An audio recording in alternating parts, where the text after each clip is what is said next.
In linguistics, language death occurs when a language loses its last native speaker. By extensions, language extinction is when the language is no longer known, including by second language speakers. Other similar terms include linguicide, the death of a language from natural or political causes, and rarely glottophagy, the absorption or replacement of a minor language by a major language. Language death is a process in which the level of speech communities' linguistic competence in their language variety decreases, eventually resulting in no native or fluent speaker of the variety. Language death can affect any language form, including dialects. Language death should not be confused with the language attrition, which describes the loss of proficiency in first language of an individual. In the modern period, language death has typically resulted from the process of cultural assimilation leading to language shift and the gradual abandonment of a native language in favor of foreign lingua franca, largely those of European countries. As of 2000s, the total of roughly 7,000 natively spoken languages existed worldwide. Most of these are minor languages in danger of extinction.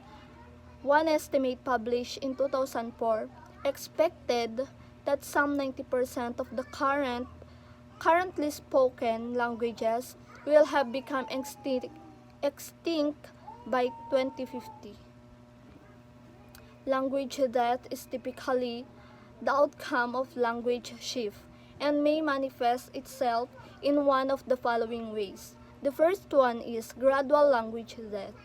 The most common way that language die generally happen when the people speaking that language interact with the speaker of a language of higher prestige. This group of people first become bilingual, then the newer generations, the level of proficiency decreases, and finally no native speaker exists.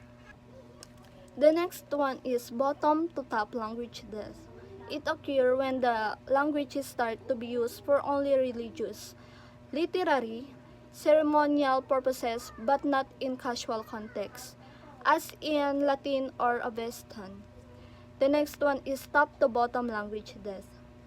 It happens when languages shift begins in a high-level environment such as the government but still continue to use in casual context. And the next one is radical language death. The disappearance of language when all speakers of the language cease to speak the language because of threats, pressure, persecution, or colonization. Language death is rarely a sudden event but a slow process of each generation. Learning less and less of the language until its use is relegated to the domain of traditional use, such as in poetry and song. Typically, the transmission of the language from adult to children becomes more and more restricted to the final setting that adult speaking the language will raise children who never acquire fluency.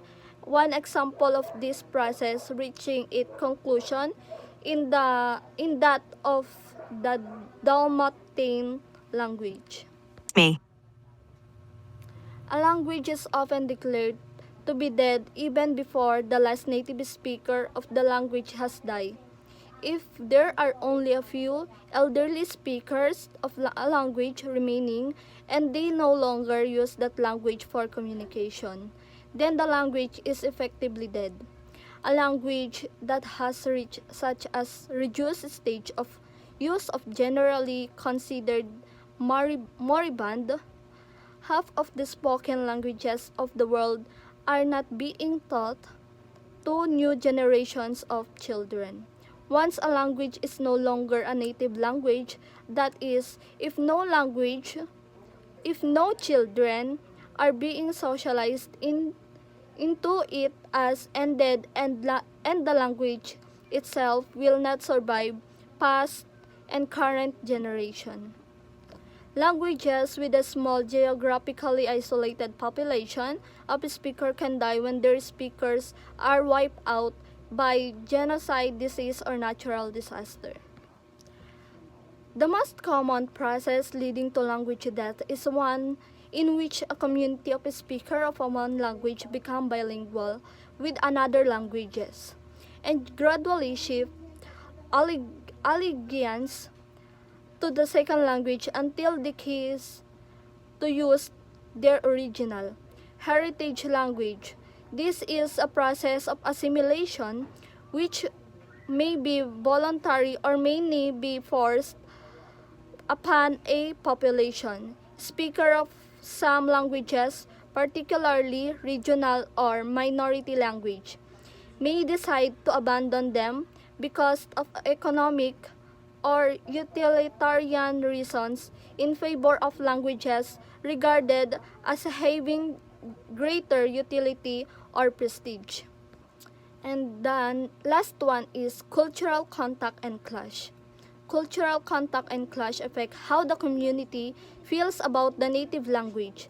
Cultural, economic, and political contact with communities that speak different languages are factors that may alter a community's attitude towards their own language.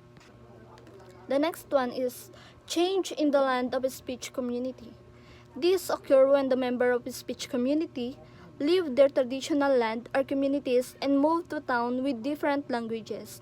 For example, in a small isolated community in New Guinea, the young men of community moved to town for better economic opportunities.